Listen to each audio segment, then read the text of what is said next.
ਅਕਾਲ TV 84 ਦੇਖ ਰਹੇ ਸਾਰੇ ਦਰਸ਼ਕਾਂ ਦਾ ਸਵਾਗਤ ਹੈ। ਮੈਂ ਹਾਂ ਹਰਪ੍ਰੀਤ ਕੌਰ ਤੇ ਬੁਲੇਟਿਨ ਦੀ ਸ਼ੁਰੂਆਤ ਕਰਦੇ ਹਾਂ ਹੈਡਲਾਈਨਸ ਦੇ ਨਾਲ। ਭਾਰਤੀ ਹਵਾਈ ਹਮਲੇ ਦਾ ਪਾਕਿਸਤਾਨ ਨੇ ਦਿੱਤਾ ਜਵਾਬ। ਭਾਰਤੀ ਹੱਦ ਵਿੱਚ ਵੜ ਖਾਲੀ ਜਗ੍ਹਾ ਤੇ ਕੀਤੀ ਸਟ੍ਰਾਈਕ। ਪਾਕ ਪੀਐਮ ਇਮਰਾਨ ਖਾਨ ਨੇ ਕਿਹਾ ਅਜੇ ਵੀ ਗੱਲਬਾਤ ਦੀ ਗੁੰਜਾਇਸ਼ ਮੌਜੂਦ, ਭਾਰਤ ਮੌਕੇ ਦੀ ਨਜ਼ਾਕਤ ਸਮਝੇ। ਭਾਰਤੀ ਹਵਾਈ ਸੈਨਾ ਦੇ 2 ਜਹਾਜ਼ ਪਾਕਿਸਤਾਨ ਨੇ ਗਿਰਾਏ। ਭਾਰਤ ਦੇ ਇੱਕ ਪਾਇਲਟ ਨੂੰ ਪਾਕ ਸੈਨਾ ਨੇ ਲਿਆ ਹਿਰਾਸਤ ਵਿੱਚ। ਭਾਰਤ ਸਰਕਾਰ ਨੇ ਪਾਇਲਟ ਰਿਹਾ ਕਰਨ ਦੀ ਕੀਤੀ ਅਪੀਲ। ਦੇਸ਼ ਦੇ ਵੱਖ-ਵੱਖ ਪਾਰਟੀਆਂ ਦੇ ਲੀਡਰ ਆਏ ਸੈਨਾ ਦੇ ਹੱਕ ਵਿੱਚ। ਹਵਾਈ ਸੈਨਾ ਦੀ ਕਾਰਵਾਈ ਨੂੰ ਕਿਹਾ ਦਰੁਸਤ, ਕਿਹਾ ਸਰਕਾਰ ਦੇ ਹਰ ਫੈਸਲੇ ਨਾਲ ਸਹਿਮਤ। ਤੇ ਆਮ ਆਦਮੀ ਪਾਰਟੀ ਨੇ ਬਿਜਲੀ ਦੇ ਵਧੇ ਬਿੱਲਾਂ ਤੇ 6000 ਪਿੰਡਾਂ ਤੱਕ ਪਹੁੰਚ ਕਰਨ ਦੀ ਕਹੀ ਗੱਲ। ਨਸ਼ੇ ਦੇ ਮੁੱਦੇ ਤੇ ਵੀ ਕੈਪਟਨ ਸਰਕਾਰ ਤੇ ਕੀਤੇ ਵਾਰ। ਪਰਮਰਾਜ ਸਿੰਘ ਉਮਰਾ ਨੰਗਲ ਨੇ ਅਗਾਊਂ ਜ਼ਮਾਨਤ ਲਈ ਅਦਾਲਤ ਵਿੱਚ ਕੀਤੀ ਅਪੀਲ। 6 ਮਾਰਚ ਨੂੰ ਹੋਵੇਗੀ ਸੁਣਵਾਈ। ਤੇ ਹੁਣ ਇਹਨਾਂ ਖਬਰਾਂ ਦਾ ਵਿਸਥਾਰ। ਭਾਰਤੀ ਫੌਜ ਵੱਲੋਂ ਪਾਕਿਸਤਾਨ ਵਿੱਚ ਕੀਤੀ ਹਵਾਈ ਕਾਰਵਾਈ ਤੋਂ ਬਾਅਦ ਅੱਜ ਪਾਕਿਸਤਾਨ ਨੇ ਵੀ ਜਵਾਬੀ ਹਮਲਾ ਕੀਤਾ। ਅੱਜ ਸਵੇਰੇ ਪਾਕਿਸਤਾਨ ਦੇ ਫਾਈਟਰ ਪਲੇਨ ਭਾਰਤੀ ਸਰਹੱਦ ਵਿੱਚ ਵੜੇ ਤੇ ਖਾਲੀ ਥਾਵਾਂ ਤੇ ਬੰਬਾਰੀ ਕੀਤੀ। ਇਸ ਦੌਰਾਨ ਭਾਰਤੀ ਹਵਾਈ ਫੌਜ ਨੇ ਵੀ ਜਵਾਬੀ ਕਾਰਵਾਈ ਕੀਤੀ ਤੇ ਪਾਕਿਸਤਾਨੀ ਜਹਾਜ਼ਾਂ ਨੂੰ ਘੇਰਨ ਵਿੱਚ ਪਾਕਿਸਤਾਨੀ ਹੱਦ ਵਿੱਚ ਜਾ ਵੜੇ, ਜਿਸ ਦੌਰਾਨ ਪਾਕਿਸਤਾਨੀ ਹਵਾਈ ਸੈਨਾ ਨੇ 2 ਭਾਰਤੀ ਜਹਾਜ਼ਾਂ ਨੂੰ ਗਿਰਾਇਆ, ਜਦਕਿ ਇੱਕ ਪਾਇਲਟ ਨੂੰ ਜ਼ਿੰਦਾ ਫੜ ਲਿਆ ਗਿਆ। ਜਦਕਿ ਦੂਜੇ ਪਾਸੇ ਭਾਰਤੀ ਹਵਾਈ ਫੌਜ ਨੇ ਇਸ ਨੂੰ ਖਾਰਜ ਕਰ ਦਿੱਤਾ ਹੈ। ਉਧਰ ਵਿਦੇਸ਼ ਮੰਤਰਾਲੇ ਦੇ ਬੁਲਾਰੇ ਰਵੀਸ਼ ਕੁਮਾਰ ਨੇ ਕਿਹਾ ਹੈ ਕਿ ਬੁੱਧਵਾਰ ਸਵੇਰੇ ਪਾਕਿਸਤਾਨ ਵੱਲੋਂ ਭਾਰਤੀ ਹਵਾਈ ਖੇਤਰ ਦੀ ਉਲੰਘਣਾ ਕੀਤੀ ਗਈ, ਜਿਸ ਦੀ ਜਵਾਬੀ ਕਾਰਵਾਈ ਵਿੱਚ ਭਾਰਤ ਨੇ ਪਾਕਿਸਤਾਨ ਦੇ ਇੱਕ ਜਹਾਜ਼ ਨੂੰ ਮਾਰ ਗਿਰਾਇਆ। ਪਰ ਉਹਨਾਂ ਨਾਲ ਹੀ ਇਹ ਵੀ ਕਿਹਾ ਕਿ ਭਾਰਤੀ ਹਵਾਈ ਜਹਾਜ਼ ਵੀ ਕ੍ਰੈਸ਼ ਹੋਇਆ ਹੈ ਤੇ ਇੱਕ ਪਾਇਲਟ ਲਾਪਤਾ ਹੈ। ਦੂਜੇ ਪਾਸੇ ਪਾਕਿस्तानी प्रधान मंत्री इमरान खान ने प्रेस कॉन्फ्रेंस कर इस हमले की जानकारी दी। देखिए, हमने पुलवामा के बाद हिंदुस्तान को पूरी ऑफर की कि किसी किस्म की वो इन्वेस्टिगेशन चाहते हैं, हम उसके लिए तैयार हैं। पुलवामा में उनकी कैजुअल्टीज हुई और मुझे पता है कि लोगों को, उनके लवाहिकीन को कैसी तकलीफ पहुंची होगी, क्योंकि यहाँ 10 साल से कुछ 70,000 कैजुअल्टीज हुई हैं और मैं 10 साल से कितने अस्पतालों में गया हूँ और जिधर मैंने लोगों को देखा है, बम ब्लास्ट विक्टिम्स जिनके बाजू नहीं हैं, टांगे नहीं हैं, चल नहीं सकते, आंखें नहीं हैं। इससे मुझे पता है कि एक तो जो इस दुनिया से चले गए और दूसरा जो कि इंजर्ड हुए उनके ऊपर और उनके घर वालों पे क्या गुजर रही है। इसलिए हमने सीधा हिंदुस्तान को ऑफर किया कि किसी तरह की भी आप इन्वेस्टिगेशन चाहते हैं, अगर उसमें कोई भी पाकिस्तानी मुलव्वस है तो पाकिस्तान पूरी तरह तावन करने के लिए आपसे तैयार है। हमने ये इसलिए कहा कि ये पाकिस्तान के इंटरेस्ट में नहीं है कि हमारी ज़मीन इस्तेमाल की जाए कहीं भी दुनिया में बाहर दहशतगर्दी करने पे, और ना ही बाहर से कोई पाकिस्तान की ज़मीन इस्तेमाल करे। तो इसलिए इसमें तो कोई डिस्प्यूट थी नहीं। हम तो जब तैयार थे, हम जब पूरी तरह तावन करने के लिए तैयार थे, तो मुझे ये खदशा था कि उसके बावजूद हिंदुस्तान ने कोई एक्शन लेना, और इसीलिए मैंने उन्हें कहा कि हमारी मजबूरी होगी जब आप एक्शन लेंगे, हमारी मजबूरी होगी रिस्पॉन्ड करना, क्योंकि कोई भी सॉवरन मुल्क ये किसी मुल्क को इजाज़त नहीं देता कि वो उसके मुल्क के अंदर कार्रवाई करे और खुद ही फैसला कर ले कि वो उसने जुर्म किया, जज, जूरी और एक्सिक्यूशन खुद ही बन जाए। और मुझे खदशा इसलिए था कि हिंदुस्तान के इलेक्शंस हैं और मुझे लग रहा था कि उसकी वजह से कोई एक्शन लिया जाएगा। लिहाजा मैंने हिंदुस्तान को कहा कि हमें जवाबी कार्रवाई करनी पड़ेगी। तो जब कल सुबह को जो एक्शन लिया गया, सुबह हमारी बात हुई आर्मी चीफ की, एयर चीफ की और मेरी, और हमने इसलिए एक्शन नहीं लिया सुबह क्योंकि हमें पूरी तरह पता नहीं था कि किस तरह का डैमेज हुआ है पाकिस्तान में वो, और जब तक वो हमें पता ना चलता तो ये भी बड़ा इररिस्पॉन्सिबल होना था पाकिस्तान से कि अगर हम एक्शन ले लेते और हिंदुस्तान की कैजुअल्टीज कर देते जब हमारी कोई कैजुअल्टी नहीं हुई थी। तो लिहाजा हमने इंतज़ार की और आज हमने एक्शन लिया। हमारा पहले से प्लान था कि कोई कोलैटरल डैमेज ना हो, कोई कैजुअल्टीज ना हो, सिर्फ हम ये बताएं हिंदुस्तान को कि हमारे में कैपेबिलिटी है कि अगर आप हमारी मुल्क में आ सकते हैं तो हम भी आपके मुल्क में जाके कार्रवाई कर सकते हैं। सिर्फ इसका ये मकसद था। सहकारिता मंत्री सुखजिंदर सिंह रंधावा ने बीते दिन भारत पाकिस्तान कौमांतरी सरहद नाल लगदे पिंडां ਚੰਦੂ ਵਡਾਲਾ, ਰੋਸਾ ਤੇ ਦੋਸਤਪੁਰ ਦਾ ਦੌਰਾ ਕਰਕੇ ਪਿੰਡ ਵਾਸੀਆਂ ਨੂੰ ਸਹਿਮ ਮੁਕਤ ਰਹਿਣ ਦਾ ਸੱਦਾ ਦਿੱਤਾ। ਰੰਧਾਵਾ ਨੇ ਕਿਹਾ ਕਿ ਭਾਰਤ ਵੱਲੋਂ ਪਾਕਿਸਤਾਨ ਦੇ ਕਬਜ਼ੇ ਵਾਲੇ ਕਸ਼ਮੀਰ ਵਿੱਚ ਕੀਤੀ ਗਈ ਜਵਾਬੀ ਕਾਰਵਾਈ 2 ਸਾਲ ਪਹਿਲਾਂ ਹੀ ਹੋ ਜਾਣੀ ਚਾਹੀਦੀ ਸੀ, ਕਿਉਂਕਿ ਲਾਤੋਂ ਕੇ ਬੂਤ ਬਾਤੋਂ ਸੇ ਨਹੀਂ ਮਾਨਤੇ। ਉਹਨਾਂ ਕਿਹਾ ਕਿ ਪੰਜਾਬ ਸਰਕਾਰ ਸਰਹੱਦੀ ਪਿੰਡਾਂ ਦੇ ਵਸਨੀਕਾਂ ਦੀ ਹਰ ਪੱਖੋਂ ਰੱਖਿਆ ਲਈ ਵਚਨਬੱਧ ਹੈ ਤੇ ਲੋਕਾਂ ਨੂੰ ਭਰੋਸਾ ਦਿਵਾਇਆ ਹੈ ਕਿ ਉਹ ਬਿਨਾਂ ਕਿਸੇ ਡਰ ਅਤੇ ਸਹਿਮ ਦੇ ਰਹਿਣ। ਮੌਜੂਦਾ ਹਾਲਾਤ ਬਾਰੇ ਗੱਲ ਕਰਦਿਆਂ ਉਹਨਾਂ ਕਿਹਾ ਕਿ ਕਿਸੇ ਨੂੰ ਵੀ ਡਰਨ ਦੀ ਲੋੜ ਨਹੀਂ ਹੈ। ਉਹਨਾਂ ਕਿਹਾ ਕਿ ਸਰਕਾਰ ਸਰਹੱਦੀ ਪਿੰਡਾਂ ਦੇ ਵਿਕਾਸ ਵਿੱਚ ਕੋਈ ਕਸਰ ਨਹੀਂ ਛੱਡੇਗੀ। ਰੰਧਾਵਾ ਨੇ ਕਿਹਾ ਕਿ ਮੁੱਖ ਮੰਤਰੀ ਕੈਪਟਨ ਅਮਰਿੰਦਰ ਸਿੰਘ ਵੱਲੋਂ ਸਰਹੱਦੀ ਇਲਾਕੇ ਦੇ ਲੋਕਾਂ ਨਾਲ ਮੁਲਾਕਾਤ ਕੀਤੀ ਜਾਵੇਗੀ ਤੇ ਕਰਤਾਰਪੁਰ ਜਾ ਕੇ ਹਿੰਦ-ਪਾਕ ਸਰਹੱਦ ਦਾ ਜਾਇਜ਼ਾ ਲਿਆ ਜਾਵੇਗਾ। ਰੰਧਾਵਾ ਨੇ ਕਿਹਾ ਕਿ ਭਾਰਤ ਦੀ ਜਵਾਬੀ ਕਾਰਵਾਈ ਕਰਨ ਤੇ ਉਹਨਾਂ ਨੂੰ ਖੁਸ਼ੀ ਹੈ, ਪਰ ਅਜਿਹੀ ਕਾਰਵਾਈ ਪਹਿਲਾਂ ਹੀ ਹੋ ਜਾਣੀ ਚਾਹੀਦੀ ਸੀ ਤਾਂ ਜੋ ਸਾਡੇ ਜਵਾਨ ਸ਼ਹੀਦ ਨਾ ਹੁੰਦੇ। ਉੱਥੇ ਹੀ ਦੂਜੇ ਪਾਸੇ ਸਰਹੱਦੀ ਲੋਕਾਂ ਦਾ ਕਹਿਣਾ ਹੈ ਕਿ ਆਪਣੇ ਦੇਸ਼ ਤੇ ਆਪਣੀ ਫੌਜ ਦੇ ਨਾਲ ਉਹ ਹਮੇਸ਼ਾ ਖੜੇ ਨੇ। ਨਹੀਂ ਵੇਖੋ, ਮੈਂ ਤੇ ਪਹਿਲਾਂ ਹੀ ਕਿਹਾ ਕਿ ਜਿਹੜਾ ਕੀਤਾ ਹੁਣ ਇਹ ਸਾਨੂੰ 2 ਸਾਲ ਪਹਿਲਾਂ ਕਰਨਾ ਚਾਹੀਦਾ ਸੀ। ਹਮੇਸ਼ਾ ਹੀ ਕਹਿੰਦੇ ਰਹੇ ਹਾਂ ਕਿ ਪਾਕਿਸਤਾਨ ਜਿਹੜੇ ਲਾਤੋਂ ਕੇ ਬੁੱਤ ਬਾਤੋਂ ਸੇ ਨਹੀਂ ਮੰਨਦੇ, ਅਸੀਂ ਉਹਨਾਂ ਨੂੰ ਗੱਲਾਂ ਬਾਤਾਂ ਲੱਗੇ ਰਹੇ ਹਾਂ। ਇਹ ਜਿਹੜੀ ਚੀਜ਼ ਆ ਜਿਹੜੀ ਹੁਣ ਪੁਲਵਾਮਾ 'ਚ ਹੋਇਆ, ਮੇਰਾ ਖਿਆਲ ਜੇ ਅੱਜ ਤੋਂ 2 ਸਾਲ ਪਹਿਲਾਂ ਇਹਨਾਂ ਨੂੰ ਬੰਦੇ ਬਣਾਇਆ ਹੁੰਦਾ ਤੇ ਇਹ ਚੀਜ਼ ਜਵਾਨ ਸਾਡੇ ਕਈ ਇਹ ਨਹੀਂ ਪੁਲਵਾਮਾ ਨਹੀਂ ਬਾਕੀ ਜਿਹੜੇ ਹਰ ਰੋਜ਼ 2, 4, 5 ਸ਼ਹੀਦ ਹੁੰਦੇ ਉਹ ਨਹੀਂ ਸੀ ਹੋਣੀਆਂ। ਮੈਨੂੰ ਨਹੀਂ ਲੱਗਦਾ ਕਿ ਜਿੰਨਾ ਚਿਰ ਆਪਾਂ ਜੇ ਵੇਖੀਏ ਕਿ ਆਵੇ ਇਸ ਪਿੰਡ ਦੇ ਚੰਦੂੜ ਵਾਲੇ ਦੇ ਕਿੰਨੇ ਫੌਜੀ ਸਾਹਿਬ ਵੀ ਖੜੇ, ਇਹਨਾਂ ਨੂੰ ਪੁੱਛ ਕੇ ਵੇਖੋ 71 ਦੀ ਲੜਾਈ 'ਚ ਇੰਨੀ ਸ਼ਹਾਦਤਾਂ ਨਹੀਂ ਸੀ ਹੋਈਆਂ ਜਿੰਨੀਆਂ ਇਹਨਾਂ ਦਿਨਾਂ ਦੇ ਵਿੱਚ ਸ਼ਹੀਦ ਸਾਡੇ ਨੌਜਵਾਨ ਹੋਏ ਨੇ। ਕਿਤੇ ਨਾ ਕਿਤੇ ਤੁਹਾਨੂੰ ਲੱਗਦਾ ਹੈ ਕਿ ਕਰਤਾਰਪੁਰ ਕੋਰੀਡੋਰ ਨੂੰ ਲੈ ਕੇ ਕੋਈ ਅਸਰ ਕਿੰਨਾ ਦਿਖਾਈ ਦੇਊਗਾ ਇਸ ਵੇਖੋ ਜੇ ਤੇ ਬਿਲਕੁਲ ਦੀ ਲੜਾਈ ਲੱਗ ਗਈ ਜਾਂ ਆਮੋ ਸਾਹਮਣੇ ਫੌਜਾਂ ਖੜੀਆਂ ਫਿਰ ਤੇ ਜ਼ਰੂਰ ਹੋਏਗਾ, ਤੇ ਅਦਰਵਾਈਜ਼ ਮੇਰਾ ਨਹੀਂ ਖਿਆਲ ਕਿ ਬਾਬੇ ਨਾਨਕ ਦੇ ਇਸ ਰਾਹ ਨੂੰ ਗ੍ਰਹਿਣ ਲੱਗੇ। ਸਾਬਕਾ ਸੰਸਦ ਮੈਂਬਰ ਤੇ ਕਾਂਗਰਸੀ ਆਗੂ ਮਹਾਰਾਣੀ ਪ੍ਰਨੀਤ ਕੌਰ ਨੇ ਭਾਰਤੀ ਸੈਨਾ ਦੀ ਕਾਰਵਾਈ ਤੇ ਟਿੱਪਣੀ ਕਰਦਿਆਂ ਕਿਹਾ ਕਿ ਜੋ ਭਾਰਤ ਵੱਲੋਂ ਪਾਕਿਸਤਾਨ ਤੇ ਹਮਲਾ ਕੀਤਾ ਗਿਆ ਉਹ ਬਹੁਤ ਹੀ ਸ਼ਲਾਘਾਯੋਗ ਕਦਮ ਹੈ। ਉਹਨਾਂ ਕਿਹਾ ਕਿ ਭਾਰਤੀ ਫੌਜ ਤੇ ਉਹਨਾਂ ਨੂੰ ਬਹੁਤ ਮਾਣ ਹੈ। ਉਹਨਾਂ ਕਿਹਾ ਕਿ ਅੱਜ ਪੰਜਾਬ ਦੇ ਮੁੱਖ ਮੰਤਰੀ ਕੈਪਟਨ ਅਮਰਿੰਦਰ ਸਿੰਘ ਸਰਹੱਦੀ ਖੇਤਰਾਂ ਦਾ ਦੌਰਾ ਕਰ ਰਹੇ ਨੇ। ਉਹਨਾਂ ਲੋਕ ਸਭਾ ਤੇ ਬੋਲਦਿਆਂ ਕਿਹਾ ਕਿ ਕਾਂਗਰਸ ਪਾਰਟੀ ਲੋਕ ਸਭਾ ਚੋਣਾਂ ਲਈ ਪੂਰੀ ਤਰ੍ਹਾਂ ਤਿਆਰ ਹੈ। ਆਮ ਆਦਮੀ ਪਾਰਟੀ ਤੇ ਨਿਸ਼ਾਨਾ ਸਾਧਦਿਆਂ ਉਹਨਾਂ ਕਿਹਾ ਕਿ ਆਮ ਆਦਮੀ ਪਾਰਟੀ ਪੂਰੀ ਤਰ੍ਹਾਂ ਦੁਫਾੜ ਹੋ ਚੁੱਕੀ ਹੈ। ਕਾਂਗਰਸ ਪਾਰਟੀ 13 ਦੀਆਂ 13 ਸੀਟਾਂ ਤੇ ਜਿੱਤ ਹਾਸਲ ਕਰੇਗੀ। देखो जो सर्जिकल स्ट्राइक हुई है, मेरे ख्याल से बच्चा हिंदुस्तान दा अपने जवानां दे नाल सहमत है। उन्हां दी बहादुरी ते साडा मान हैगा और जो भी देश दी सुरक्षा दे लई, एकता अखंडता दे लई कदम होणगे ਉਹਦੇ ਵਿੱਚ ਮੇਰੇ ਖਿਆਲ 'ਚ ਕੋਈ ਕਿੰਤੂ ਪ੍ਰੰਤੂ ਹੈ ਨਹੀਂ, ਅਸੀਂ ਸਾਰੇ ਨਾਲ ਹੈਗੇ ਹਾਂ। ਇਸ ਤਰ੍ਹਾਂ ਦੇ ਲੋਕ ਸਭਾ ਦੀ ਚੋਣ ਆ ਰਹੀ ਹੈ, ਇਸ ਤਰ੍ਹਾਂ ਤਿਆਰੀਆਂ ਨੇ?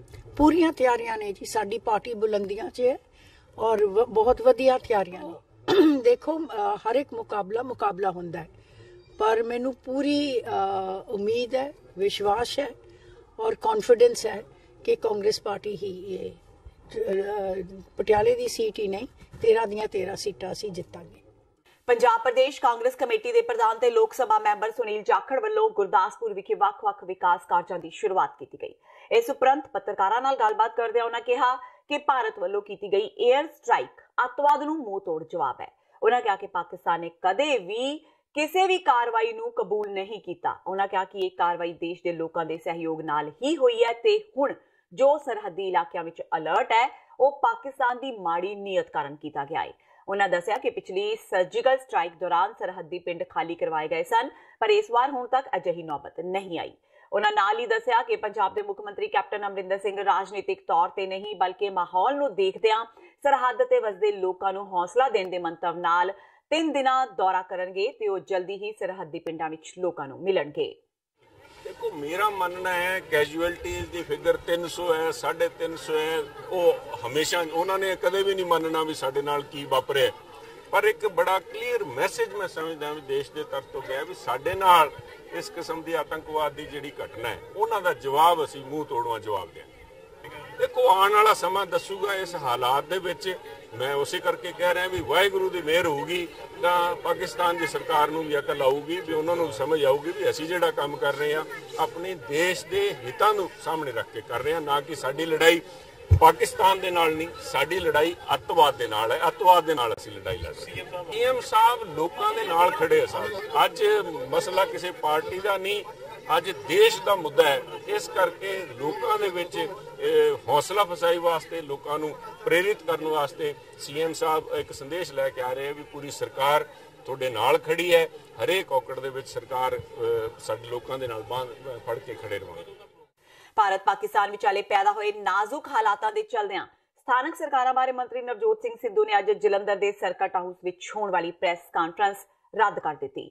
ਸਿੱਧੂ ਪ੍ਰੈਸ ਕਾਨਫਰੰਸ ਦੇ ਨਿਰਧਾਰਿਤ ਸਮੇਂ ਤੇ ਸਰਕਟ ਹਾਊਸ ਵਿੱਚ ਪਹੁੰਚ ਤਾਂ ਗਏ, ਪਰ ਉਹਨਾਂ ਕਿਹਾ ਕਿ ਅੱਜ ਜੋ ਹਾਲਾਤ ਪੈਦਾ ਹੋਏ ਨੇ ਉਸ ਦੇ ਮੱਦੇਨਜ਼ਰ ਉਹ ਪ੍ਰੈਸ ਕਾਨਫਰੰਸ ਨਹੀਂ ਕਰਨਗੇ। ਸਿੱਧੂ ਨੇ ਕਿਹਾ ਕਿ ਅੱਜ ਜਿਸ ਤਰ੍ਹਾਂ ਦੇ ਹਾਲਾਤ ਬਣੇ ਹੋਏ ਨੇ, ਅਸੀਂ ਸਭ ਫੌਜ ਤੇ ਦੇਸ਼ ਦੇ ਨਾਲ ਖੜੇ ਹਾਂ। ਉਹਨਾਂ ਕਿਹਾ ਕਿ ਸਾਨੂੰ ਸਾਰਿਆਂ ਨੂੰ ਇਕਜੁੱਟ ਦੇਸ਼ ਦੇ ਹੱਕ ਵਿੱਚ ਖੜ ਕੇ ਸਹਿਯੋਗ ਦੇਣਾ ਚਾਹੀਦਾ ਹੈ। ਇਸ ਦੌਰਾਨ ਵਿਧਾਇਕ ਪ੍ਰਗਟ ਸਿੰਘ ਤੇ ਮੈਂਬਰ ਪਾਰਲੀਮੈਂਟ ਸੰਤੋਖ ਸਿੰਘ ਚੌਧਰੀ ਵੀ ਨਵਜੋਤ ਸਿੱਧੂ ਦੇ ਨਾਲ ਮੌਜੂਦ ਸਨ। ਇਸ ਤਰ੍ਹਾਂ ਜੀ ਕਿ ਇਸ ਇੱਕ ਲਾਈਨ ਦੇ ਵਿੱਚ ਸਭ ਕੁਝ ਹੈ ਜੀ ਕਿ ਅਸੀਂ ਆਪਣੀ ਸੈਨਾ ਔਰ ਆਪਣੇ ਦੇਸ਼ ਦੇ ਨਾਲ ਅਡਿੱਗ ਖੜੇ ਔਰ ਇਸ ਪਰਿਸਥਿਤੀ ਦੇ ਵਿੱਚ ਸਾਰੇ ਇਕਜੁੱਟ ਹੋ ਕੇ ਇਸ ਪਰਿਸਥਿਤੀ ਦੇ ਵਿੱਚ ਸਹਿਯੋਗ ਦੀ ਪ੍ਰਕਿਰਿਆ ਦੇ ਵਿੱਚ ਖੜੇ। ਪੰਜਾਬ ਪੁਲਿਸ ਦੇ ਸਾਬਕਾ ਮੁਖੀ ਸੁਮੇਧ ਸਿੰਘ ਸੈਣੀ ਨੂੰ ਵੱਡਾ ਝਟਕਾ ਲੱਗਾ ਏ। ਅਦਾਲਤ ਨੇ ਲੁਧਿਆਣਾ ਸਿਟੀ ਸੈਂਟਰ ਮਾਮਲੇ ਵਿੱਚ ਉਹਨਾਂ ਵੱਲੋਂ ਵਿਜੀਲੈਂਸ ਦੀ ਕਲੋਜ਼ਰ ਰਿਪੋਰਟ ਖਿਲਾਫ ਦਾਇਰ ਅਰਜ਼ੀ ਰੱਦ ਕਰ ਦਿੱਤੀ ਹੈ। ਇਹ ਫੈਸਲਾ ਲੁਧਿਆਣਾ ਦੀ ਅਦਾਲਤ ਨੇ ਸੁਣਾਇਆ। ਇਸ ਕੇਸ ਦੀ ਅਗਲੀ ਸੁਣਵਾਈ 28 ਮਾਰਚ 2019 ਨੂੰ ਹੋਵੇਗੀ। ਸੈਣੀ ਨੇ ਇਸ ਕੇਸ ਸੰਬੰਧੀ ਅਦਾਲਤ ਵਿੱਚ ਅਰਜ਼ੀ ਦਾਇਰ ਕਰਕੇ ਉਹਨਾਂ ਦਾ ਪੱਖ ਸੁਣਨ ਦੀ ਗੁਹਾਰ ਲਗਾਈ ਸੀ। ਉਹਨਾਂ ਕਿਹਾ ਸੀ ਕਿ ਉਹ ਇਸ ਮਾਮਲੇ ਵਿੱਚ ਕੁਝ ਅਹਿਮ ਦਸਤਾਵੇਜ਼ ਅਦਾਲਤ ਨੂੰ ਪੇਸ਼ ਕਰਨਾ ਚਾਹੁੰਦੇ ਨੇ। ਸਰਕਾਰੀ ਪੱਖ ਤੋਂ ਨਿਰਦੇਸ਼ਕ ਚੰਡੀਗੜ੍ਹ ਜ਼ਿਲ੍ਹਾ ਅਟਾਰਨੀ ਰਵੀ ਕੁਮਾਰ ਨੇ ਅਦਾਲਤ ਵਿੱਚ ਸੈਣੀ ਦੀ ਅਰਜ਼ੀ ਦਾ ਸਖਤ ਵਿਰੋਧ ਕੀਤਾ ਸੀ। ਦੱਸ ਦੇਈਏ ਕਿ ਇਸ ਤੋਂ ਪਹਿਲਾਂ ਅਦਾਲਤ ਨੇ ਵਿਧਾਇਕ ਸਿਮਰਜੀਤ ਸਿੰਘ ਬੈਂਸ ਤੇ ਸਾਬਕਾ SSP ਵਿਜੀਲੈਂਸ ਦੀਆਂ ਅਰਜ਼ੀਆਂ ਵੀ ਰੱਦ ਕਰ ਦਿੱਤੀਆਂ ਨੇ। ਇਸ ਕੇਸ ਵਿੱਚ ਵਿਜੀਲੈਂਸ ਨੇ ਆਪਣੀ ਕਲੋਜ਼ਰ ਰਿਪੋਰਟ ਦਾਇਰ ਕਰਕੇ ਮੁੱਖ ਮੰਤਰੀ ਕੈਪਟਨ ਅਮਰਿੰਦਰ ਸਿੰਘ ਸਮੇਤ ਹੋਰ ਮੁਲਜ਼ਮਾਂ ਨੂੰ ਕਲੀਨ ਚਿੱਟ ਦੇ ਦਿੱਤੀ ਸੀ। ਹੁਣ ਸਾਬਕਾ DGP ਦੀ ਅਰਜ਼ੀ ਰੱਦ ਹੋਣ ਨਾਲ CM ਕੈਪਟਨ ਸਮੇਤ ਸਾਰੇ ਮੁਲਜ਼ਮਾਂ ਨੂੰ ਰਾਹਤ ਮਿਲ ਗਈ ਹੈ। ਅੱਜ ਆਨਰੇਬਲ ਕੋਰਟ ਨੇ ਸਾਡੀ ਐਪਲੀਕੇਸ਼ਨ ਜੋ ਅਸੀਂ ਸੁਣਨ ਵਾਸਤੇ ਲਾਈ ਸੀ ਵੀ ਸਾਨੂੰ ਵੀ should be heard before passing any order on cancellation report is dismissed and we are moving to the high court. ਅਸੀਂ ਆਪ ਦਾ ਜੋ ਸਾਡੇ ਕੋਲ ਲੀਗਲ ਰੈਮੇਡੀ ਹੈ we will approach honourable Punjab and Haryana high court. ਅਸੀਂ ਉੱਥੇ ਆਪ ਦਾ ਲੀਡ ਰੱਖਾਂਗੇ ਵੀ ਇਹ ਜਿਹੜੀ ਇਲੀਗਲ ਕੈਂਸਲੇਸ਼ਨ ਆ ਇਹਦੇ ਲਈ ਸਾਨੂੰ ਸੁਣਿਆ ਜਾਏ। ਐਕਚੁਅਲੀ ਸਾਨੂੰ ਹਾਲੇ ਆਰਡਰ ਨਹੀਂ ਮਿਲਿਆ ਜੀ। ਜਦੋਂ ਆਰਡਰ ਮਿਲੂਗਾ ਉਹਦੇ ਚ ਐਟ ਲੈਂਥ ਪਤਾ ਲੱਗੂਗਾ ਵੀ what was the basic reasons behind the rejection of application, why the application was dismissed। ਇਹ ਫਾਈਨਲ ਆਰਡਰ ਮਿਲਣ ਤੋਂ ਬਾਅਦ ਹੀ ਪਤਾ ਲੱਗ ਸਕਦਾ ਹੈ। ਲੇਕਿਨ ਪਹਿਲਾਂ ਪਿਛਲੀ ਵਾਰ ਕਿਹਾ ਸੀ ਕਿ ਸਥਾਨਕ ਸਰਕਾਰਾਂ ਵਿਭਾਗ ਵੱਲੋਂ ਲੋਕਲ ਬੋਡੀਜ਼ ਵੱਲੋਂ ਤੁਹਾਡੇ ਹੱਕ ਦੀ ਗੱਲ ਕੀਤੀ ਗਈ ਹੈ। ਅਸੀਂ ਉਹ ਡਾਕੂਮੈਂਟ ਦਿੱਤੇ ਸੀ ਆਨਰੇਬਲ ਕੋਰਟ ਨੂੰ, ਜਿਹੜਾ ਨਵਜੋਤ ਸਿੰਘ ਸਿੱਧੂ ਦਾ ਲੋਕਲ ਬੋਡੀਜ਼ ਡਿਪਾਰਟਮੈਂਟ ਨੇ ਕਿਹਾ ਸੀ ਵੀ ਇਹਨਾਂ ਸਟੇਟ ਐਕਸਚੈਕਰ ਨੂੰ ਮਿਨੀਮਮ 1500 ਕਰੋੜ ਦਾ ਲਾਸ ਹੋਇਆ। ਹੁਣ ਇਹ ਜਜਮੈਂਟ ਪੜ੍ਹ ਕੇ ਹੀ ਪਤਾ ਲੱਗੂਗਾ ਵੀ ਵੈਦਰ ਇਟ ਵਾਸ ਕੰਸੀਡਰਡ ਔਰ ਨਾਟ, ਕਿ ਉਹ ਡਾਕੂਮੈਂਟਸ ਨੂੰ ਰਿਲਾਈ ਅਪਨ ਕੀਤਾ ਗਿਆ ਕਿ ਨਹੀਂ ਰਿਲਾਈ ਅਪਨ ਕੀਤਾ ਗਿਆ, ਦੇਖਣ ਵਾਲੀ ਚੀਜ਼ ਹੈ। ਆਰਡਰ ਤੋਂ ਬਾਅਦ ਪਤਾ ਲੱਗੂਗਾ। ਵੈਸੇ ਉਹਨਾਂ ਨੇ ਜਿਹੜਾ ਕੇਸ ਚੱਲ ਰਿਹਾ ਉਹਦੀ ਡੇਟ 28/3 ਰੱਖੀ ਹੈ। ਜਜਮੈਂਟ ਅਸੀਂ ਅਪਲਾਈ ਕਰਤੀ ਹੈ, 1-2 ਦਿਨਾਂ 'ਚ ਸਾਨੂੰ ਕਾਪੀ ਅਵੇਲੇਬਲ ਹੋ ਜਾਊਗੀ। ਪੰਜਾਬ ਸਰਕਾਰ ਦੀ ਅਧਿਆਪਕਾਂ ਤੇ ਸਖਤੀ ਦਾ ਆਮ ਆਦਮੀ ਪਾਰਟੀ ਨੇ ਵਿਰੋਧ ਕੀਤਾ ਹੈ। ਆਪ ਨੇ ਕਿਹਾ ਹੈ ਕਿ ਆਪਣੀਆਂ ਸਮੱਸਿਆਵਾਂ ਤੇ ਹੱਕੀ ਮੰਗਾਂ ਲਈ ਅਧਿਆਪਕਾਂ ਦਾ ਸੰਘਰਸ਼ ਜਾਇਜ਼ ਹੈ। ਪਾਰਟੀ ਨੇ ਸਰਕਾਰ ਨੂੰ ਸਲਾਹ ਦਿੱਤੀ ਹੈ ਕਿ ਅਧਿਆਪਕਾਂ ਪ੍ਰਤੀ ਸਨਮਾਨ ਨਾਲ ਪੇਸ਼ ਆਵੇ ਤੇ ਮਸਲੇ ਦਾ ਠੋਸ ਹੱਲ ਕੱਢੇ। ਆਪ ਦੇ ਮੁੱਖ ਦਫ਼ਤਰ ਤੋਂ ਜਾਰੀ ਬਿਆਨ ਵਿੱਚ ਪ੍ਰਿੰਸੀਪਲ ਬੁੱਧਰਾਮ ਨੇ ਕਿਹਾ ਕਿ ਪੰਜਾਬ ਦੇ ਅਧਿਆਪਕ ਪਿਛਲੇ ਲੰਬੇ ਸਮੇਂ ਤੋਂ ਆਪਣੀਆਂ ਹੱਕੀ ਮੰਗਾਂ ਲਈ ਸੰਘਰਸ਼ ਕਰ ਰਹੇ ਨੇ। ਸਰਕਾਰ ਉਹਨਾਂ ਦੀ ਗੱਲ ਸੁਣਨ ਦੀ ਥਾਂ ਉਹਨਾਂ ਨਾਲ ਧੱਕੇਸ਼ਾਹੀ ਕਰ ਰਹੀ ਹੈ। ਸਰਕਾਰ ਦਾ ਇਹ ਵਰਤਾਰਾ ਲੋਕ ਵਿਰੋਧੀ ਤੇ ਸਿੱਖਿਆ ਵਿਰੋਧੀ ਹੈ, ਕਿਉਂਕਿ ਇਹ ਅਧਿਆਪਕ ਹੀ ਨੇ ਜਿਨ੍ਹਾਂ ਨੇ ਭਵਿੱਖ ਦੇ ਸਮਾਜ ਦੀ ਪਨੀਰੀ ਤਿਆਰ ਕਰਨੀ ਹੈ। ਦੇਸ਼ ਦਾ ਭਵਿੱਖ ਕੀ ਹੋਵੇਗਾ, ਇਹ ਅਧਿਆਪਕ ਦੀ ਸਿੱਖਿਆ ਉੱਪਰ ਹੀ ਨਿਰਭਰ ਕਰਦਾ ਹੈ। ਪ੍ਰਿੰਸੀਪਲ ਬੁੱਧਰਾਮ ਨੇ ਕਿਹਾ ਕਿ ਸਰਕਾਰ ਅਧਿਆਪਕਾਂ ਦੀਆਂ ਮੰਗਾਂ ਪੂਰੀਆਂ ਕਰਨਾ ਤਾਂ ਦੂਰ, ਉਹਨਾਂ ਨੂੰ ਸੁਣਨ ਦੇ ਮੂਡ ਵਿੱਚ ਵੀ ਨਹੀਂ। ਇਸ ਤੋਂ ਸਾਫ਼ ਹੋ ਜਾਂਦਾ ਹੈ ਕਿ ਉਹ ਸੂਬੇ ਦੀ ਸਿੱਖਿਆ ਪ੍ਰਤੀ ਕਿੰਨੀ ਕੁ ਗੰਭੀਰਤਾ ਨਾਲ ਕੰਮ ਕਰ ਰਹੀ ਹੈ। ਸਰਕਾਰ ਦੇ ਇਸ ਵਰਤਾਰੇ ਰਾਹੀਂ ਆਪਣਾ ਲੋਕ ਵਿਰੋਧੀ ਚਿਹਰਾ ਤਾਂ ਉਹ ਦਿਖਾ ਹੀ ਰਹੀ ਹੈ ਤੇ ਨਾਲ ਹੀ ਸਮਾਜ ਦੀ ਸਨਮਾਨਿਤ ਪਦਵੀ ਅਧਿਆਪਕ ਦਾ ਵੀ ਨਿਰਾਦਰ ਕਰ ਰਹੀ ਹੈ। ਤੇ ਹੁਣ ਵੇਲਾ ਹੋ ਗਿਆ ਬ੍ਰੇਕ ਦਾ। ਬਾਕੀ ਦੀਆਂ ਖਬਰਾਂ ਇਸ ਬ੍ਰੇਕ ਤੋਂ ਬਾਅਦ।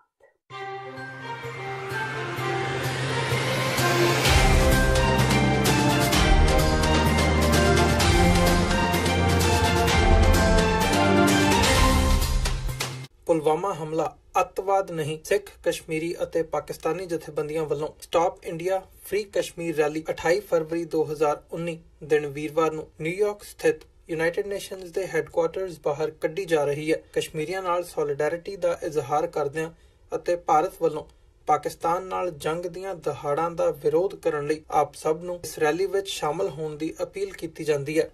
ਵਧੇਰੇ ਜਾਣਕਾਰੀ ਲਈ ਤੁਸੀਂ ਹੇਠ ਦਿੱਤੇ ਨੰਬਰਾਂ ਤੇ ਸੰਪਰਕ ਕਰ ਸਕਦੇ ਹੋ।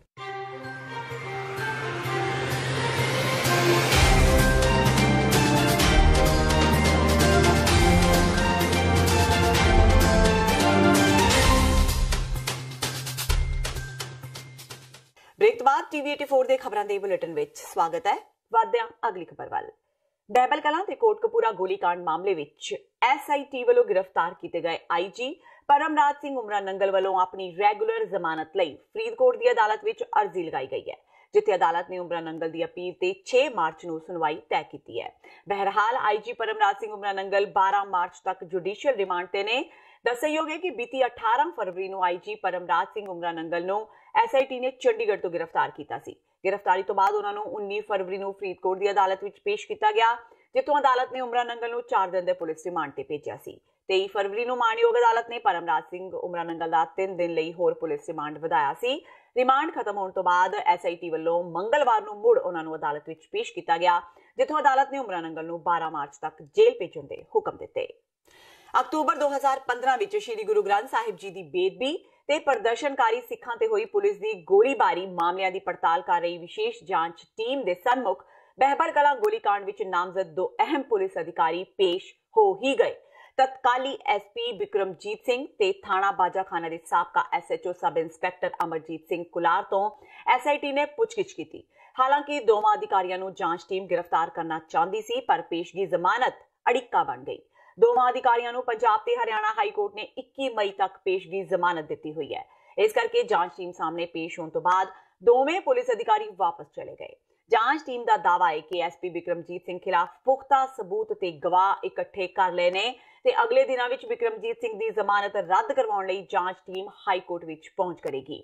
ਪੁਲਿਸ ਨੇ 2 ਸਿੱਖ ਨੌਜਵਾਨਾਂ ਨੂੰ ਗੋਲੀਆਂ ਮਾਰ ਕੇ ਕਤਲ ਕਰਨ ਤੋਂ ਬਾਅਦ ਖੁਦ ਨੂੰ ਬਚਾਉਣ ਲਈ ਪੁਲਿਸ ਦੀ ਜਿਪਸੀ ਤੇ ਗੋਲੀਆਂ ਮਾਰੀਆਂ। ਪੁਲਿਸ ਨੇ ਪਿੰਡ ਬੁਰਜ ਮਸਤਾ ਦੇ ਉਸ ਨੌਜਵਾਨ ਨੂੰ ਵੀ ਹਿਰਾਸਤ ਵਿੱਚ ਲੈ ਲਿਆ ਹੈ, ਜਿਸ ਦੀ ਰਾਈਫਲ ਇਸ ਕੰਮ ਲਈ ਵਰਤੀ ਗਈ ਸੀ। ਜਾਂਚ ਟੀਮ ਨੂੰ ਬਿਕਰਮਜੀਤ ਸਿੰਘ ਖਿਲਾਫ 2 ਗਵਾਹ ਮਿਲੇ ਨੇ ਤੇ ਜਾਂਚ ਟੀਮ ਨੇ ਇਹਨਾਂ ਗਵਾਹਾਂ ਦੇ ਬਿਆਨ ਕਲਮਬੱਧ ਕਰ ਲਏ ਨੇ। ਆਮ ਆਦਮੀ ਪਾਰਟੀ ਦੇ ਬਰਨਾਲਾ ਤੋਂ ਵਿਧਾਇਕ ਗੁਰਮੀਤ ਸਿੰਘ ਮੀਤ ਹੇਅਰ ਨੇ ਪੰਜਾਬ ਦੀ ਕੈਪਟਨ ਸਰਕਾਰ ਤੇ ਪੰਜਾਬ ਵਿੱਚੋਂ ਨਸ਼ਾ ਖਤਮ ਕਰਨ ਦੇ ਦਾਅਵਿਆਂ ਦੀ ਪੋਲ ਖੋਲਦਿਆਂ ਕਿਹਾ ਕਿ ਕਾਂਗਰਸ ਸਰਕਾਰ ਦੀ ਨਲਾਇਕੀ ਕਾਰਨ ਨਸ਼ਾ ਕਰਨ ਦੇ ਮਾਮਲੇ ਵਿੱਚ ਪੰਜਾਬ ਅੱਜ ਵੀ ਦੂਜੇ ਨੰਬਰ ਤੇ ਹੈ, ਜਦਕਿ ਪਹਿਲੇ ਨੰਬਰ ਤੇ ਉੱਤਰ ਪ੍ਰਦੇਸ਼ ਆਉਂਦਾ ਹੈ। ਉਹਨਾਂ ਏਮਸ ਦੀ ਰਿਪੋਰਟ ਦਾ ਹਵਾਲਾ ਦਿੰਦਿਆਂ ਕਿਹਾ ਕਿ ਇਹ ਸਰਕਾਰੀ ਅੰਕੜੇ ਨੇ, ਜਿਸ ਵਿੱਚ ਦੱਸਿਆ ਗਿਆ ਹੈ ਕਿ ਅਫੀਮ, ਚਰਸ, ਗਾਂਜਾ, ਮੈਡੀਕਲ ਨਸ਼ਾ, ਸ਼ਰਾਬ ਦੀ ਸਭ ਤੋਂ ਜ਼ਿਆਦਾ ਵਰਤੋਂ ਉੱਤਰ ਪ੍ਰਦੇਸ਼ ਤੋਂ ਬਾਅਦ ਪੰਜਾਬ ਵਿੱਚ ਕੀਤੀ ਜਾਂਦੀ ਹੈ। ਉਹਨਾਂ ਕਿਹਾ ਕਿ ਉਹਨਾਂ ਇਹ ਮੁੱਦਾ ਵਿਧਾਨ ਸਭਾ ਵਿੱਚ ਚੁੱਕਿਆ ਸੀ। ਇਸ ਦੌਰਾਨ ਉਹਨਾਂ ਕਿਹਾ ਕਿ ਪੰਜਾਬ ਬਿਜਲੀ ਸਰਪਲਸ ਰਾਜ ਹੋਣ ਦੇ ਬਾਵਜੂਦ ਬਿਜਲੀ ਦਾ ਰੇਟ ਪੰਜਾਬ ਵਿੱਚ ਸਭ ਤੋਂ ਮਹਿੰਗਾ ਹੈ। ਕੈਪਟਨ ਸਰਕਾਰ ਦੇ ਸੱਤਾ ਵਿੱਚ ਆਉਣ ਤੋਂ ਬਾਅਦ 5 ਵਾਰ ਬਿਜਲੀ ਦੇ ਰੇਟ ਵਧਾਏ ਜਾ ਚੁੱਕੇ ਨੇ। ਉਹਨਾਂ ਦੱਸਿਆ ਕਿ ਪੰਜਾਬ ਦੇ 3 ਪ੍ਰਾਈਵੇਟ ਥਰਮਲ ਪਾਵਰ ਪਲਾਂਟ ਤੋਂ ਪੰਜਾਬ ਸਰਕਾਰ ਕਰੀਬ 2 ਰੁਪਏ ਪ੍ਰਤੀ ਯੂਨਿਟ ਬਿਜਲੀ ਖਰੀਦ ਰਹੀ ਹੈ, ਜਦਕਿ ਗੁਜਰਾਤ ਦੀ ਇੱਕ ਕੰਪਨੀ ਤੋਂ ਪੰਜਾਬ ਸਰਕਾਰ ਇਹੀ ਬਿਜਲੀ ਸਿਰਫ 17 ਪੈਸੇ ਪ੍ਰਤੀ ਯੂਨਿਟ ਖਰੀਦ ਰਹੀ ਹੈ। ਉਹਨਾਂ ਕਿਹਾ ਕਿ ਵਿਧਾਨ ਸਭਾ ਚੋਣਾਂ ਦੇ ਸਮੇਂ ਕੈਪਟਨ ਅਮਰਿੰਦਰ ਸਿੰਘ ਨੇ ਪੰਜਾਬ ਦੀ ਜਨਤਾ ਨਾਲ ਵਾਅਦਾ ਕੀਤਾ ਸੀ ਕਿ ਉਹਨਾਂ ਦੀ ਸਰਕਾਰ ਆਉਣ ਤੇ ਇਸ ਪ੍ਰਾਈਵੇਟ ਥਰਮਲ ਪਾਵਰ ਪਲਾਂਟ ਨਾਲ ਹੋਏ ਸਮਝੌਤੇ ਦੀ ਜਾਂਚ ਕੀਤੀ ਜਾਵੇਗੀ, ਪਰ ਕੈਪਟਨ ਸਰਕਾਰ ਨੂੰ ਸੱਤਾ ਵਿੱਚ ਆਏ ਕਰੀਬ 2 ਸਾਲ ਹੋ ਚੁੱਕੇ ਨੇ, ਪਰ ਅਜੇ ਤੱਕ ਇਸ ਪ੍ਰਾਈਵੇਟ ਥਰਮਲ ਪਲਾਂਟ ਦੀ ਕੋਈ ਜਾਂਚ ਨਹੀਂ ਕੀਤੀ ਗਈ। ਉਹਨਾਂ ਪੰਜਾਬ ਸਰਕਾਰ ਤੇ ਦੋਸ਼ ਲਗਾਉਂਦਿਆਂ ਕਿਹਾ ਕਿ ਪਹਿਲਾਂ ਇਸ ਥਰਮਲ ਪਾਵਰ ਪਲਾਂਟ ਤੋਂ ਪੈਸਾ ਅਕਾਲੀਆਂ ਦੇ ਘਰ ਜਾਂਦਾ ਸੀ ਤੇ ਹੁਣ ਕਾਂਗਰਸੀਆਂ ਦੇ ਘਰ ਜਾ ਰਿਹਾ ਹੈ। ਜਿਹੜੇ ਨਸ਼ੇ ਆ, ਭਾਵੇਂ ਉਹ ਜਿਹੜੀ ਆਪਣਾ ਗਾਂਜਾ, ਚਰਸ, ਉਹਦੇ ਵਿੱਚ ਪੰਜਾਬ ਜਿਹੜੇ 29 ਸੂਬਿਆਂ ਚੋਂ ਦੂਜੇ ਨੰਬਰ ਤੇ ਹੈ ਤੇ ਜਿਹੜੇ ਸੈਡੇਟਿਵਸ, ਜਿਹੜੀਆਂ ਨਸ਼ੀਲੀਆਂ ਆਪਾਂ ਗੋਲੀਆਂ ਖਾਂਦੇ ਆਗੇ, ਉਹਦੇ 'ਚ ਪੂਰੇ 29 ਸੂਬਿਆਂ 'ਚ ਪੰਜਾਬ ਉਹਦੇ 'ਚ ਵੀ ਦੂਜੇ ਨੰਬਰ ਤੇ ਹੈ। ਪਹਿਲੇ ਨੰਬਰ ਤੇ ਕੇਵਲ ਯੂਪੀ ਹੈ, ਕਿਉਂਕਿ ਉਹਦੀ ਪੋਪੂਲੇਸ਼ਨ ਬਹੁਤ ਜ਼ਿਆਦਾ ਹੈਗੀ, ਸਾਡੀ 3 ਕਰੋੜ, ਯੂਪੀ ਦੀ 20+ ਹੈਗੀ। ਤੇ ਉਸ ਤੋਂ ਬਾਅਦ ਜਿਹੜੇ ਹੈਰੋਨ ਹੈਗੀ, ਜਿਹੜੀ ਓਪੀਅਮ ਦੇ ਵਿੱਚ 60 ਲੱਖ ਇੰਡੀਆ 'ਚ ਪੱਕੇ ਆਦੀ ਹੈ, ਉਹਦੇ ਵਿੱਚ ਵੀ ਆਪਾਂ ਯੂਪੀ ਤੋਂ ਬਾਅਦ ਜਿਹੜਾ ਪੰਜਾਬ ਹੈ ਉਹ ਦੂਜੇ ਨੰਬਰ ਤੇ ਹੈ। ਸੋ ਇਹ ਬੜੀ ਨਾਕਾਮੀ ਹੈ, ਸਰਕਾਰ ਦਾ ਫੇਲੀਅਰ ਹੈ, ਜਿਹੜੀ ਅੱਜ ਦਾਅਵੇ ਕਰ ਰਹੀ ਹੈ ਕਿ ਕੈਪਟਨ ਅਮਰਿੰਦਰ ਸਿੰਘ ਦੀ ਸਰਕਾਰ ਇਹ ਕਹਿ ਕੇ ਬਣੀ ਸੀ ਕਿ 4 ਹਫ਼ਤਿਆਂ ਦੇ ਵਿੱਚ ਗੁਟਕਾ ਸਾਹਿਬ ਤੱਕ ਕੇ ਸਹੁੰ ਖਾਦੀ ਸੀ ਕਿ ਪੰਜਾਬ ਤੋਂ ਨਸ਼ੇ ਖਤਮ ਕਰ ਦਾਂਗੇ। ਮੈਂ ਉੱਥੇ ਕਿਹਾ ਕਿ ਜਿਹੜੀ ਸਰਕਾਰ ਹੈ ਬਿਲਕੁਲ ਇਹ ਫੇਲ ਹੋ ਚੁੱਕੀ ਹੈ। ਅੱਜ ਵੀ ਪੁੱਤ ਮਾਵਾਂ ਦੇ ਉਸੇ ਤਰ੍ਹਾਂ ਮਰ ਰਹੇ ਆ ਜਿਵੇਂ ਪਿਛਲੇ 10 ਸਾਲ ਅਕਾਲੀ ਭਾਜਪਾ ਦੀ ਸਰਕਾਰ 'ਚ ਮਰ ਰਹੇ ਸੀਗੇ, ਕਿਉਂਕਿ ਨਸ਼ੇ ਜਿਹੜੇ ਆ ਉਸੇ ਤਰ੍ਹਾਂ ਭਾਵੇਂ ਉਹ ਆਪਣੇ ਤੁਹਾਨੂੰ ਪਤਾ ਇੱਥੇ ਵੀ ਰੀਸੈਂਟਲੀ ਓਵਰਡੋਜ਼ ਕਰਕੇ ਸਾਡੇ ਵੀ ਇੱਥੇ ਸ਼ੇਰਪੁਰ ਹੋਵੇ, ਭਾਵੇਂ ਮਹਿਲਕਲਾਂ ਦੇ ਪਿੰਡ ਹੋਣ, ਭਾਵੇਂ ਬਰਨਾਲੇ ਦੇ ਪਿੰਡ ਹੋਣ, ਹਰ ਜਗ੍ਹਾ ਆਏ ਹਫਤੇ ਕੋਈ ਨਾ ਕੋਈ ਰਿਪੋਰਟ ਆਉਂਦੀ ਹੈ ਕਿ ਨਸ਼ੇ ਦੀ ਓਵਰਡੋਜ਼ ਕਰਕੇ ਮੌਤ ਹੋ ਗਈ। ਉਸੇ ਤਰ੍ਹਾਂ ਪੰਜਾਬ ਨਸ਼ਾ ਚੱਲ ਰਿਹਾ, ਉਸੇ ਤਰ੍ਹਾਂ ਜਿਹੜੀਆਂ ਪੰਜਾਬ 'ਚ ਮੌਤਾਂ ਹੋ ਰਹੀਆਂ ਨੇ। ਸਾਬਕਾ ਵਿਦੇਸ਼ ਰਾਜ ਮੰਤਰੀ ਮਹਾਰਾਣੀ ਪ੍ਰਨੀਤ ਕੌਰ ਨੇ ਪਟਿਆਲਾ ਲੋਕ ਸਭਾ ਤੋਂ MP ਡਾਕਟਰ ਧਰਮਵੀਰ ਗਾਂਧੀ ਤੇ ਤਿੱਖੇ ਨਿਸ਼ਾਨੇ ਵਿੰਨੇ। ਪ੍ਰਨੀਤ ਕੌਰ ਨੇ ਕਿਹਾ ਕਿ ਗਾਂਧੀ ਕੋਲ ਗੱਲਾਂ ਤੋਂ ਸਿਵਾਏ ਹੋਰ ਕੁਝ ਵੀ ਨਹੀਂ। ਪੱਤਰਕਾਰਾਂ ਵੱਲੋਂ ਜਦੋਂ ਪ੍ਰਨੀਤ ਕੌਰ ਨੂੰ ਸਵਾਲ ਕੀਤਾ ਗਿਆ ਕਿ ਡਾਕਟਰ ਧਰਮਵੀਰ ਗਾਂਧੀ ਨੇ ਉਹਨਾਂ ਉੱਪਰ ਸਰਕਾਰੀ ਮਸ਼ੀਨਰੀ ਵਰਤਣ ਦੇ ਦੋਸ਼ ਲਗਾਏ ਨੇ, ਤਾਂ ਉਹਨਾਂ ਕਿਹਾ ਕਿ ਉਹਨਾਂ ਕਦੇ ਵੀ ਸਰਕਾਰੀ ਮਸ਼ੀਨਰੀ ਦੀ ਦੁਰਵਰਤੋਂ ਨਹੀਂ ਕੀਤੀ, ਸਗੋਂ ਰੂਲ ਮੁਤਾਬਕ ਹੀ ਗੱਡੀਆਂ ਦੀ ਵਰਤੋਂ ਕੀਤੀ ਜਾ ਰਹੀ ਹੈ। ਦੇਖੋ, ਆਮ ਪਾਰਟੀ ਫਟੀ ਹੋਈ ਹੈ, ਉਹ ਅਦਾਰਾ ਨਹੀਂ ਰਿਹਾ। ਕਈ ਡਾਕਟਰ ਗਾਂਧੀ ਵੀ ਇੱਕ ਬ੍ਰੇਕਵੇ ਪਾਰਟੀ ਦੇ ਨਾਲ ਹੈਗੇ ਹੈ, ਤਾਂ ਮੇਰੇ ਖਿਆਲ ਦੇ ਵਿੱਚ ਕਿ ਇਹਨਾਂ ਦਾ ਜਿਹੜਾ ਇੱਕ ਮੁੱਠ ਹੋ ਕੇ ਇਹ ਕੁਛ ਨਾ ਇਹਨਾਂ ਦੀ ਕੋਈ ਆਈਡੀਓਲੋਜੀ ਹੈ, ਵੱਖ-ਵੱਖ ਇਹਨਾਂ ਦੀ ਸੋਚ ਹੈ, ਵੱਖ-ਵੱਖ ਗੱਲਾਂ ਦੇ ਉੱਤੇ ਇਹ ਗੱਲ ਕਰਦੇ ਨੇ, ਤਾਂ ਇਹਨਾਂ ਦੀ ਪਾਰਟੀ ਦੇ ਮੇਰੇ ਖਿਆਲ 'ਚ ਕੋਈ ਜ਼ਿਆਦਾ ਵਜੂਦ ਨਹੀਂ ਹੈ। ਟਰਾਂਸਪੋਰਟ ਦੀ ਵੀ ਯਾਨੀ ਕਿ ਕਹਿੰਦੇ ਦੁਰਵਰਤੋਂ ਕਰ ਰਹੇ ਨੇ। ਬਿਲਕੁਲ ਨਹੀਂ ਦੁਰਵਰਤੋਂ ਕਰ ਰਹੀ। CM ਦੀ ਵਾਈਫ ਹੈ ਔਰ ਉਸ ਦੇ ਨਾਤੇ ਜੋ ਟਰਾਂਸਪੋਰਟ ਦੇ ਰੂਲ ਨੇ, ਨਿਯਮ ਨੇ, ਉਸ ਦੇ ਆਧਾਰ ਮੈਨੂੰ ਗੱਡੀ ਮਿਲੀ ਹੋਈ ਹੈ। ਪੰਜਾਬ ਏਕਤਾ ਪਾਰਟੀ ਦੇ ਪ੍ਰਧਾਨ ਤੇ ਹਲਕਾ ਪੁਲਾਤ ਤੋਂ ਵਿਧਾਇਕ ਸੁਖਪਾਲ ਸਿੰਘ ਖਹਿਰਾ ਨੇ ਭਾਰੀ ਬਾਰਿਸ਼ ਤੇ ਗੜੇਮਾਰੀ ਕਾਰਨ ਕਿਸਾਨਾਂ ਦੀਆਂ ਫਸਲਾਂ ਤਬਾਹ ਹੋਣ ਤੇ ਮੁੱਖ ਮੰਤਰੀ ਕੈਪਟਨ ਅਮਰਿੰਦਰ ਸਿੰਘ ਨੂੰ ਮੰਗ ਕੀਤੀ ਹੈ ਕਿ ਇਨ੍ਹਾਂ ਪ੍ਰਭਾਵਿਤ ਇਲਾਕਿਆਂ ਦੀ ਵਿਸ਼ੇਸ਼ ਗਿਰਦਾਵਰੀ ਕਰਵਾਈ ਜਾਵੇ ਤੇ ਪੀੜਤ ਕਿਸਾਨਾਂ ਨੂੰ 25,000 ਰੁਪਏ ਪ੍ਰਤੀ ਏਕੜ ਦਾ ਮੁਆਵਜ਼ਾ ਦਿੱਤਾ ਜਾਵੇ। ਖਹਿਰਾ ਨੇ ਇਹ ਵੀ ਮੰਗ ਕੀਤੀ ਕਿ ਇਸ ਪ੍ਰਕਿਰਿਆ ਵਿੱਚ ਪਿੰਡਾਂ ਦੇ ਚੁਣੇ ਹੋਏ ਨੁਮਾਇੰਦਿਆਂ ਨੂੰ ਵੀ ਸ਼ਾਮਿਲ ਕੀਤਾ ਜਾਵੇ ਤਾਂ ਕਿ ਇਹ ਗਿਰਦਾਵਰੀ ਤੇ ਮੁਆਵਜ਼ਾ ਵੰਡਣ ਦੀ ਸਾਰੀ ਪ੍ਰਕਿਰਿਆ ਪਾਰਦਰਸ਼ੀ ਤੇ ਨਿਰਪੱਖ ਹੋ ਸਕੇ ਤੇ ਸਹੀ ਲੋੜਵੰਦਾਂ ਤੱਕ ਮਦਦ ਪਹੁੰਚ ਸਕੇ। ਆਮ ਆਦਮੀ ਪਾਰਟੀ ਵੱਲੋਂ ਸੂਬੇ ਵਿੱਚ ਬਿਜਲੀ ਦੀਆਂ ਮਹਿੰਗੀਆਂ ਦਰਾਂ ਖਿਲਾਫ ਸ਼ੁਰੂ ਕੀਤੇ ਗਏ ਬਿਜਲੀ ਅੰਦੋਲਨ ਤਹਿਤ ਆਪ ਆਗੂਆਂ ਨੇ ਹੁਣ ਤੱਕ ਸੂਬੇ ਦੇ ਕਰੀਬ 6,000 ਪਿੰਡਾਂ ਤੱਕ ਪਹੁੰਚ ਕਰ ਲਈ ਹੈ। ਆਮ ਆਦਮੀ ਪਾਰਟੀ ਦੇ ਪ੍ਰਧਾਨ ਤੇ ਸੰਗਰੂਰ ਤੋਂ ਸੰਸਦ ਮੈਂਬਰ ਭਗਵੰਤ ਮਾਨ ਨੇ ਦੱਸਿਆ ਕਿ ਆਪ ਆਗੂ ਸੂਬੇ ਦੇ ਪਿੰਡਾਂ ਤੇ ਸ਼ਹਿਰਾਂ ਵਿੱਚ ਜਾ ਕੇ ਬਿਜਲੀ ਸੁਣਵਾਈਆਂ ਕਰ ਰਹੇ ਨੇ। ਉਹਨਾਂ ਕਿਹਾ ਕਿ ਸੁਣਵਾਈਆਂ ਦੌਰਾਨ ਬਿਜਲੀ ਦੀਆਂ ਮਹਿੰਗੀਆਂ ਦਰਾਂ ਤੋਂ ਪੀੜਤ ਲੋਕਾਂ ਨਾਲ ਗੱਲਬਾਤ ਕੀਤੀ ਜਾਂਦੀ ਹੈ ਤੇ ਉਹਨਾਂ ਦੀਆਂ ਮੁਸ਼ਕਲਾਂ ਨੂੰ ਹੱਲ ਕਰਨ ਦਾ ਯਤਨ ਕੀਤਾ ਜਾਂਦਾ ਹੈ। ਮਾਨ ਨੇ ਦੱਸਿਆ ਕਿ ਬਿਜਲੀ ਸੁਣਵਾਈ ਦੌਰਾਨ ਗਰੀਬ ਵਿਅਕਤੀਆਂ ਜਿਨ੍ਹਾਂ ਦੇ ਘਰ ਇੱਕ ਬਲਬ ਜਾਂ ਪੱਖਾ ਹੀ ਚੱਲਦਾ ਹੈ, ਉਹਨਾਂ ਦੇ ਵੀ ਹਜ਼ਾਰਾਂ ਰੁਪਏ ਵਿੱਚ ਬਿੱਲ ਆਉਣ ਦੇ ਮਾਮਲੇ ਸਾਹਮਣੇ ਆਏ ਨੇ। ਉਹਨਾਂ ਕਿਹਾ ਕਿ ਆਪ ਆਗੂ ਪੀੜਤ ਪਰਿਵਾਰ ਨੂੰ ਨਾਲ ਲੈ ਕੇ ਬਿਜਲੀ ਅਧਿਕਾਰੀਆਂ ਨਾਲ ਮਿਲ ਰਹੇ ਨੇ ਤੇ ਸਮੱਸਿਆਵਾਂ ਦਾ ਹੱਲ ਕਰ ਰਹੇ ਨੇ। ਉਹਨਾਂ ਕਿਹਾ ਕਿ ਸੂਬੇ ਵਿੱਚ ਆਪ ਆਗੂਆਂ ਦੇ ਦਬਾਅ ਕਾਰਨ ਬਿਜਲੀ ਦੇ ਬਿੱਲ ਘਟਾਉਣ ਦੇ ਅਨੇਕਾਂ ਮਾਮਲੇ ਸਾਹਮਣੇ ਆ ਰਹੇ ਨੇ, ਜੋ ਕਿ ਆਮ ਲੋਕਾਂ ਲਈ ਸਕੂਨ ਦੇਣ ਵਾਲਾ ਮਾਮਲਾ ਹੈ। ਜੀ ਅਸੀਂ ਜਾ ਰਹੇ ਹਾਂ ਲੋਕਾਂ ਦੇ ਘਰਾਂ 'ਚ, 2 ਬੱਲਬ 1 ਪੱਖਾ ਬਿੱਲ 42,000, 3 ਬੱਲਬ 2 ਪੱਖੇ ਬਿੱਲ 70,000। ਉਹ ਕੰਜੰਪਸ਼ਨ ਕਿੰਨੀ? 102 ਯੂਨਿਟ, 180 ਯੂਨਿਟ। ਮਤਲਬ ਤੁਸੀਂ ਲਾ ਲਓ ਵੀ ਇਹਨਾਂ ਲੋਕਾਂ ਨੂੰ ਕਈ ਜਗ੍ਹਾ ਤੇ 35 ਰੁਪਏ ਯੂਨਿਟ ਦੇ ਪੈ ਰਹੇ ਨੇ ਬਿੱਲ ਮੁਤਾਬਕ। ਕਿਵੇਂ ਭਰਨਗੇ ਉਹਨਾਂ ਨੇ? ਇੰਨੇ ਪੈਸੇ ਕਦੇ ਇਕੱਠੇ ਦੇਖੇ ਵੀ ਨਹੀਂ। ਕੋਈ ਭੱਠਾ ਮਜ਼ਦੂਰ ਹੈ, ਕੋਈ ਦਿਹਾੜੀ ਕਰਦਾ, ਕੋਈ ਸਬਜ਼ੀ ਦੀ ਰੇਹੜੀ ਲਾਉਂਦਾ, ਕੋਈ ਸੀਰੀ ਰਲਿਆ ਹੋਇਆ, ਕੋਈ ਕਿਤੇ ਬੂਟ ਪਾਲਿਸ਼ ਕਰਦਾ, ਉਹਨਾਂ ਦੇ ਇੰਨੇ ਬਿੱਲ। ਉਹਨਾਂ ਦੇ ਘਰ 'ਚ ਲਾਉਣ ਨੂੰ ਵਿੰਡੋ ਵਾਸਤੇ ਉਹਨਾਂ ਦੇ ਕੋਲੇ ਲੱਕੜ ਨਹੀਂ ਹੈਗੀ, ਉਹਨਾਂ ਨੇ ਪੱਲੀਆਂ ਲਾਈਆਂ ਹੋਈਆਂ ਨੇ, ਉਹਨਾਂ ਨੇ ਪਰਦੇ ਲਾਏ ਹੋਏ ਨੇ ਛੋਟੇ ਛੋਟੇ ਕੱਪੜੇ ਦੇ। ਸੋ ਇਹ ਕੌਣ ਜ਼ਿੰਮੇਵਾਰ ਇਹਦੇ ਵਾਸਤੇ? ਅਕਾਲੀ ਦਲ ਦੀ ਜਿਹੜੀ MLA ਸੀ, ਉਹ ਵਿਧਾਨ ਸਭਾ ਦੇ ਵਿੱਚ ਬਿੱਲ ਆਪਣੇ ਸਰੀਰ ਤੇ ਚਿਪਕਾ ਕੇ ਮਜੀਠੀਆ ਦੀ ਅਗਵਾਈ 'ਚ ਮੁਰਦਾਬਾਦ ਦੇ ਨਾਅਰੇ ਲਾਉਂਦੇ ਸੀ। ਉਹਨਾਂ ਨੂੰ ਕੀ ਹੱਕ ਹੈ? ਕਿਹੜੇ ਮੂੰਹ ਨਾਲ ਮੁਰਦਾਬਾਦ ਦੇ ਨਾਅਰੇ ਲਾਉਂਦੇ ਸੀ?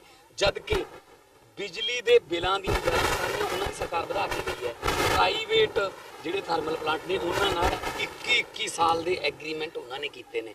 ਸਰਕਾਰੀ ਥਰਮਲ ਪਲਾਂਟ ਬੰਦ ਕਰਨ ਦਾ ਰਾਹ ਉਹ ਪੱਧਰਾ ਕਰਕੇ ਗਏ ਨੇ। ਕੈਪਟਨ ਸਰਕਾਰ ਦਾ ਫਰਜ਼ ਬਣਦਾ ਸੀ ਉਹਨਾਂ ਨੂੰ ਰਿਵਿਊ ਕਰਦੇ, ਐਗਰੀਮੈਂਟਸ ਨੂੰ ਵਿਧਾਨ ਸਭਾ 'ਚ ਲੈ ਕੇ ਆਉਂਦੇ। ਅਸੀਂ ਵਿਰੋਧੀ ਧਿਰ ਹੋਣ ਦੇ ਨਾਤੇ ਵੀ ਉਸ ਬਿੱਲ ਦੀ, ਉਸ ਸੋਧ ਦੀ ਸਪੋਰਟ ਕਰਦੇ, ਤਾਂ ਬਿਜਲੀ ਦੀਆਂ ਸੋਧੀਆਂ ਹੋਈਆਂ ਘਟੀਆਂ ਹੋਈਆਂ ਦਰਾਂ ਤੇ ਬਿਜਲੀ ਦੇ ਬਿੱਲ ਆਉਣੇ ਚਾਹੀਦੇ। ਸ਼੍ਰੋਮਣੀ ਅਕਾਲੀ ਦਲ ਦੇ ਪ੍ਰਧਾਨ ਤੇ ਜਲਾਲਾਬਾਦ ਹਲਕੇ ਤੋਂ ਵਿਧਾਇਕ ਸੁਖਬੀਰ ਬਾਦਲ ਤੀਜੀ ਵਾਰ ਵਿਧਾਨ ਸਭਾ ਦੀ ਮਰਿਆਦਾ ਕਮੇਟੀ ਸਾਹਮਣੇ ਪੇਸ਼ ਨਹੀਂ ਹੋਏ। ਜ਼ਿਕਰਯੋਗ ਹੈ ਕਿ ਇਸ ਤੋਂ ਪਹਿਲਾਂ ਵੀ ਕਮੇਟੀ 2 ਵਾਰ ਸੁਖਬੀਰ ਬਾਦਲ ਨੂੰ ਮਰਿਆਦਾ ਉਲੰਘਣ ਮਾਮਲਿਆਂ ਵਿੱਚ ਆਪਣਾ ਪੱਖ ਰੱਖਣ ਲਈ ਪੇਸ਼ ਹੋਣ ਲਈ ਨੋਟਿਸ ਭੇਜ ਚੁੱਕੀ ਹੈ। ਸੁਖਬੀਰ ਬਾਦਲ ਨੂੰ ਵਿਧਾਨ ਸਭਾ ਦੇ ਸੈਸ਼ਨ ਦੌਰਾਨ ਸਪੀਕਰ ਪ੍ਰਤੀ ਇਤਰਾਜ਼ਯੋਗ ਭਾਸ਼ਾ ਵਰਤਣ ਤੇ ਜਸਟਿਸ ਰਣਜੀਤ ਸਿੰਘ ਖਿਲਾਫ ਵਿਧਾਨ ਸਭਾ ਵਿੱਚ ਪੇਸ਼ ਰਿਪੋਰਟ ਪੇਸ਼ ਹੋਣ ਸਮੇਂ ਇਤਰਾਜ਼ਯੋਗ ਭਾਸ਼ਾ ਵਰਤਣ ਦੇ ਦੋਸ਼ਾਂ ਵਿੱਚ ਪਾਸ ਹੋਏ ਮਤਿਆਂ ਸੰਬੰਧੀ ਕਮੇਟੀ ਵੱਲੋਂ ਤਲਬ ਕੀਤਾ ਜਾ ਰਿਹਾ ਹੈ। ਕਮੇਟੀ ਦੇ ਚੇਅਰਮੈਨ ਕੁਸ਼ਲਦੀਪ ਸਿੰਘ ਢਿੱਲੋਂ ਨੇ ਦੱਸਿਆ कि सुखबीर बादल ने अज एक पत्र उन्होंने भेजा है जिस विच कहा गया है कि वह कमेटी का सत्कार करते हैं, पर उन्होंने नाल ही पेश होने लई शर्त भी लगा दी है कि उन्होंने पहला दोषां बारे दस्तावेज दिते जाण, इस तो बाद ही वो पेश होणगे। ढिल्लों का कहना है कि इस तरह की शर्त लगाना वाजिब नहीं, क्योंकि विधान सभा विच मर्यादा उल्लंघन का मता पास होया है, जिस करके उन्होंने पहला पेश होना ही पवेगा ते उस तो बाद दस्तावेज दिते जा सकते हैं। उन्होंने दस्सिया कि हुण सुखबीर बादल नूं 5 मार्च नूं मुड़ पेश होने लई नोटिस जारी किया जा रहा है। जेकर वो कमेटी अगे चौथी बार नोटिस भेजे जाने के बावजूद भी पेश ना होए तां सख्त फैसला लिया जा सकता है। ते इह सन हुण तक दीयां खबरां। जांदे जांदे एक बार फिर नज़र मारदे हां मुख खबरां ते। भारतीय हवाई हमले का पाकिस्तान ने दिता जवाब, भारतीय हद विच वड़ खाली जगह ते कीती स्ट्राइक। पाक पीएम इमरान खान ने कहा अजे भी गलबात की गुंजाइश मौजूद, भारत मौके की नजाकत समझे। भारतीय हवाई सेना के 2 जहाज पाकिस्तान ने गिराए, भारत के एक पायलट नूं पाक सेना ने लिया हिरासत विच, भारत सरकार ने पायलट रिहा करने की कीती अपील। देश के वक्-वक् पार्टियां दे लीडर आए सेना के हक विच हवाई सेना की कार्रवाई नूं कहा दुरुस्त, कहा सरकार के हर फैसले नाल सहमत। ते आम आदमी पार्टी ने बिजली के वधे बिलों से 6000 पिंडां तक पहुंच करने की कही गल, नशे के मुद्दे ते भी कैप्टन सरकार से कीते वार। परमराज सिंह उमरा नंगल ने अगाऊं जमानत लई अदालत विच कीती अपील, 6 मार्च नूं होवेगी सुनवाई। इस दे नाल ही TV 84 दा खबरां दा बुलेटिन खत्म हुंदा है। मैनूं हरप्रीत कौर नूं दिओ इजाजत। सत श्री अकाल।